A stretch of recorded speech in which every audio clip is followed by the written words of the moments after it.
नमस्कार दोस्तों। इतिहास गवाह है कि 9th एपिसोड में आपका स्वागत है। इस लास्ट एपिसोड में हमने we started a new series where we will try to build a better perspective on the current Russia Ukraine crisis by looking at events in history and how this crisis has reached the current place जो आज है world में। Last episode में हमने समझा था कि 1917 में Russia underwent a Bolshevik revolution and a communist government was established in the leadership of Lenin and as soon as a communist government is established, Lenin declares that Russia will not take part in this squabble of capitalist countries and will stay out from the war. Now, बहुत बार लोगों को लगता है कि Lenin और marks का communism same ही basis था, same ही आधार था, पर उसमें थोड़ा अंतर था, अलग था वो। कार्ल मार्क्स ने देखिए ये कहा था कि जो इंडस्ट्रियलाइज्ड कंट्रीज है उसमें जो मजदूर होंगे, प्रोलेटरिएट जो उन्होंने कहा, वो एक वायलेंट रेवोल्यूशन करेंगे and they will overthrow the middle class government which was kind of oppressive against against them. ऐसा उन्होंने कहा था, है ना। तो इंडस्ट्रियलाइजेशन बहुत इंपॉर्टेंट कंडीशन थी कार्ल मार्क्स के हिसाब से, और उनके like what he was saying was majorly in in keeping in view Britain and Germany. ठीक है, इंडस्ट्रियलाइजेशन की बात कही। लेनिन ने इसको बदला। लेनिन ने कहा कि of all the industrialised nation we should first attack the weakest industrialised nation which was least industrialized nation, which was basically Russia. Weak link को अटैक करेंगे। We will establish communism in Russia and then from here it will spread to the world. दोनों world में spread करने की बात तो कर ही रहे थे। तो ये बहुत बड़ा डिफरेंस था। Now once communism came in Russia, it became super threatening for the allied powers like Britain हो गया, फ्रांस हो गया। इनके लिए बहुत थ्रेटनिंग था कम्युनिज्म। क्यों थ्रेटनिंग है? क्योंकि communism goes completely against the idea of private property and private profit, और which are basically the mainstay of capitalism. ये एकदम ऑपोजिट बातें करता है ना। तो ये तो आइडियोलॉजिकल थ्रेट हो गया था। दूसरा, as I said, Lenin declared that they will not become a part of World War. Russia will not participate in World War One, and he went ahead and signed this treaty called Brest-Litovsk with then German ruler Wilhelm Kaiser II. And Lenin जैसे ही treaty sign करते हैं, Kaiser had different intention. So as soon as the treaty is signed, Germany goes ahead and takes away the parts of current Estonia, Latvia, Lithuania, Finland, and Poland. And Russia also loses nearly all of Ukraine. तो पहले तो ये territorial gain कर लिया Germany ने जाकर, Russia से ये सारे एरिया छीन लिया। और लेनिन उस टाइम भी शायद कुछ बोले नहीं, कुछ किया नहीं। But now allied powers are super angry. One, there is an ideological threat. Two, there is one ally that is no more participating, है ना? And three, they felt that Germans were taking advantage of Russia's resources during the revolutionary time. So what now happens is that Allied power, after dealing with Germany and Ottomans, who were part of that central bloc, now kind of attack Russia. And as soon as they attack Russia, it sows the seed of mistrust. What is the seed of mistrust? That generally Lenin feels that Allied powers tried to kill the the communism in a like foeticide किया, भ्रूण हत्या करी, है ना, कोशिश करी, उसकी खत्म करने की कोशिश करी। एंड दैट मतलब वहां से एक वो बहुत बड़ा डिस्ट्रेस शुरू हो जाता है। अल्टीमेटली नवंबर 1918 तक Allied powers had defeated Central powers, Ottomans and Germany and Austria जो था, और in and Russia had also successfully defended its revolution and its borders. तो अब 1919 और 1920 में पेरिस पीस कॉन्फ्रेंस होती है, और उसमें रशिया को बुलाया ही नहीं जाता। देखिए ये एक और, ये बहुत नाइव हरकत है, मतलब मुझे ऐसा लगता है ना, मतलब खासकर वर्ल्ड अफेयर्स में अगर आप ऐसी नाइविटी थोड़ी भी दिखाते हो, आपको पार्टिसिपेट करने के लिए बुलाया ही नहीं गया, रशिया को बुलाया नहीं गया, सो Russia is sideline. And Germany में आप, जर्मनी पर हैवी रेपरेशंस लगाए जाते हैं। तो अभी इस पेरिस पीस कॉन्फ्रेंस में ब्रिटेन, फ्रांस और यूएस, ये तीन मेजर प्लेयर्स हैं। And US actually suggests, US President Woodrow Wilson comes in with he what he calls 14 point program। अब वो 14 पॉइंट प्रोग्राम में वुड्रो विल्सन कहते हैं, मतलब सजेशन देते हैं कि डीकॉलोनाइजेशन, मतलब adjustment of colonial claims in interest of both native and colonies, मतलब जहां जहां कॉलोनीज हैं उनमें कुछ क्लेम्स में एडजस्टमेंट होना चाहिए, जिस तरीके से हो रहा है नहीं होना चाहिए, ऐसा बोलते हैं Woodrow Wilson. Removal of economic barriers, क्योंकि देखिए अमेरिका कैपिटलिस्ट कंट्री, अमेरिका ये चाहेगा कि ज्यादा से ज्यादा कॉलोनीज इंडिपेंडेंट हो, वहां पे वो अपने इकोनॉमिक एडवांटेज वाला कैपिटलिस्ट सिस्टम से वहां से अमेरिका गेन्स बना पाए, ये सब है ना। तो उस हिसाब से सोचा गया है ये 14 पॉइंट प्रोग्राम, है ना। And remove and then he in that 14 point program he also suggested a world organization to look out to to ensure peace in the world. And what Wilson had said कि if implemented well, this 14 point program could ensure that this World War One is the last war। तो अब दो चीजें होती है। अब देखिए ये डीकॉलोनाइजेशन वगैरह तो यूके के फेवर में, ब्रिटेन के फेवर में था ही नहीं, तो वो लोग ये सब पॉइंट्स लेते ही नहीं है। Instead of that what they do is two things. पहले तो हैवी रेपरेशंस लगाए जाते हैं जर्मनी पे, जर्मनी को पूरे वॉर का जिम्मेदार ठहराया जाता है और उन पे बहुत रेपरेशंस लगाए जाते हैं, जिसके कारण आगे चल के उस उस ऑपरेशन, मतलब वो सब के कारण आगे चल के ही फिर जो नाजी पार्टी है उसका उदय होता है, हिटलर का उदय होता है, ये उसी के कारण है ना। तो पहले तो वो बात मानी नहीं। ज, दूसरा, विल्सन ने ये भी कहा था कि वो जो रशिया की जो जो टेरिटरी जर्मनी ने ले ली थी उसको रशिया को लौटा देना चाहिए। But instead of that what Britain does is that it divides the geography in such a way कि जैसे फिनलैंड और पोलैंड को इंडिपेंडेंट नेशंस बना दिया जाता है, एंड इस्टोनिया, लातविया और लिथुनिया को भी कंट्री बना दिया जाता है छोटी छोटी, which are now suppose to act as a buffer between capitalist and communist side of Europe. कि उस साइड यूरोप है, ईस्टर्न साइड पे, वेस्टर्न साइड पे फ्रांस है, जर्मनी है, ब्रिटेन है, और बीच में ये बफर कंट्रीज आ गई, है ना। तो अगेन ये यहाँ पर और ये डिस्ट्रेस बहुत बढ़ रहा है। आप खुद देखिए, जो रशिया की टेरिटरीज थे उसको लौटा देनी चाहिए थी, पर पहली बात तो उनको बुलाया ही नहीं। दूसरा, विल्सन के 14 पॉइंट प्रोग्राम में सजेशन पे आपने ध्यान नहीं दिया क्योंकि वो ब्रिटेन और फ्रांस के फेवर में नहीं था।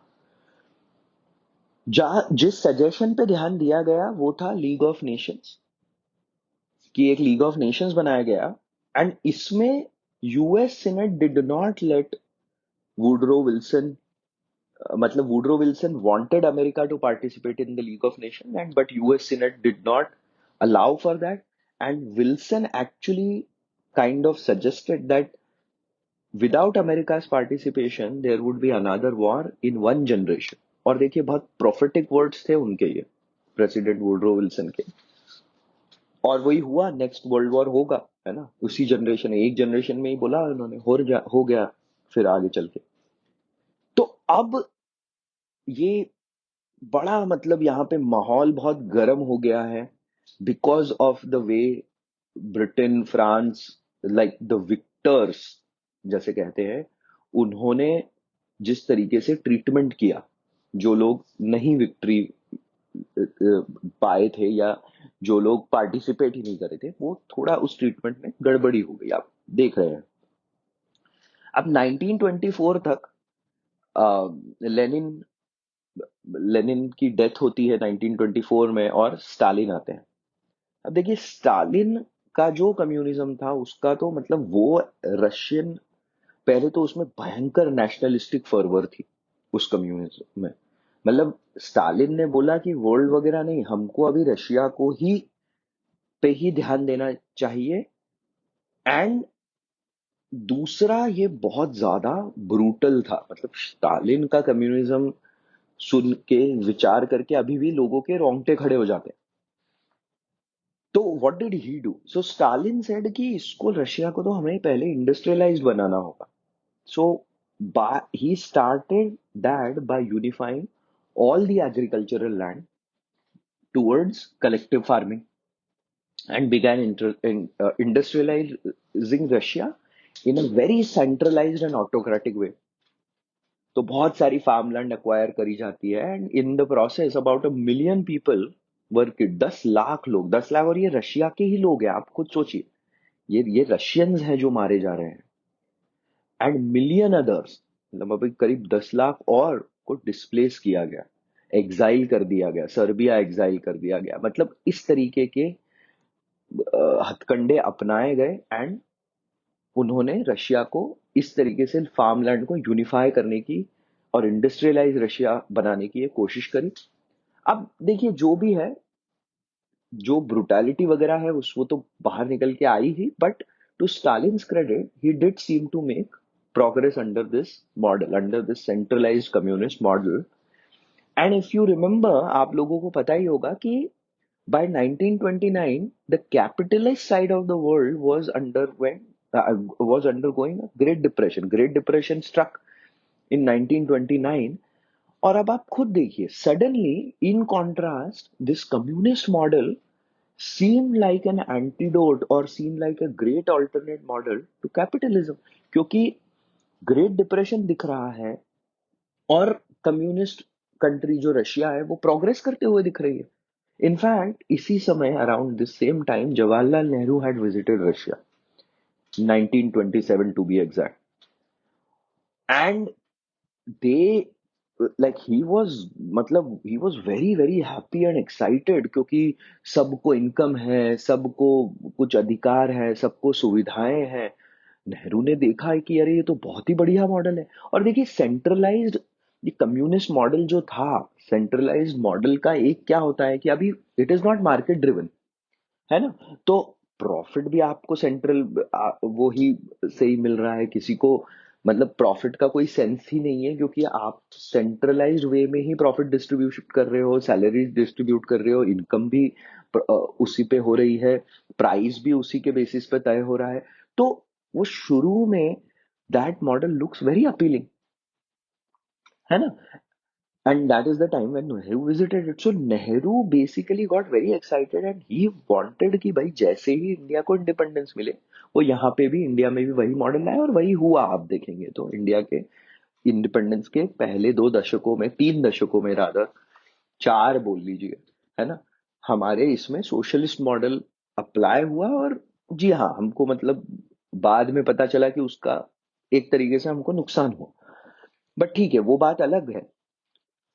अब इधर नेशनलिस्ट लेवल के कम्युनिज्म को, like Stalin gave rise, and दूसरी तरफ फर्स्ट वर्ल्ड वॉर के सैंक्शन के कारण, जैसे मैंने कहा है, दूसरी तरफ नाजी पार्टी का राइज हुआ, फासिज्म जिसे कहते हैं। और fascism is extreme right ideology, and and communism is extreme left. तो फासिज्म और कम्युनिज्म में सांप नेवले की, मतलब स्नेक और मुंगूस की लड़ाई है। दो, one can not stand the other at all. So initially Stalin thought that Russia will join hands with Britain and France to subdue Hitler, ऐसा स्टालिन ने सोचा। But at the same time, Stalin started feeling that actually these Western capitalist countries were soft on Hitler, and he started suspecting that they wanted Hitler to destroy, or Hitler to fight against Russian communism and remove it completely. और यहां से ये बात Stalin को बड़ी चिंताजनक लगी। अब ये पता नहीं, वर्ल्ड हिस्ट्री में ये बहुत ही चौंका देने वाला, like very surprising moment comes when in right before the World War II, Hitler and Stalin, they sign a no aggression pact, and this completely left Britain and France stunned. तो अभी 1 सितंबर को Hitler goes and occupies half of Poland, the other eastern half Stalin says कि we will occupy, and as soon as this World War One begins on 1 September, Stalin also goes ahead and takes all those territories that Russia had lost after Paris Peace Agreement in 1919. वो जाते हैं Latvia, Lithuania, Estonia, eastern half of Poland और Ukraine के हिस्सों को वापस acquire कर लेते हैं रशियन आर्मी। ठीक है। सो 1939 से 41 जर्मनी का हाथ बहुत बड़ा, मतलब बहुत स्ट्रांग रहता है। Germany has a very strong hand because they have developed this fighting strategy called blitzkrieg. और पूरा फ्रांस को तो एकदम दे डेसिमेट फ्रांस।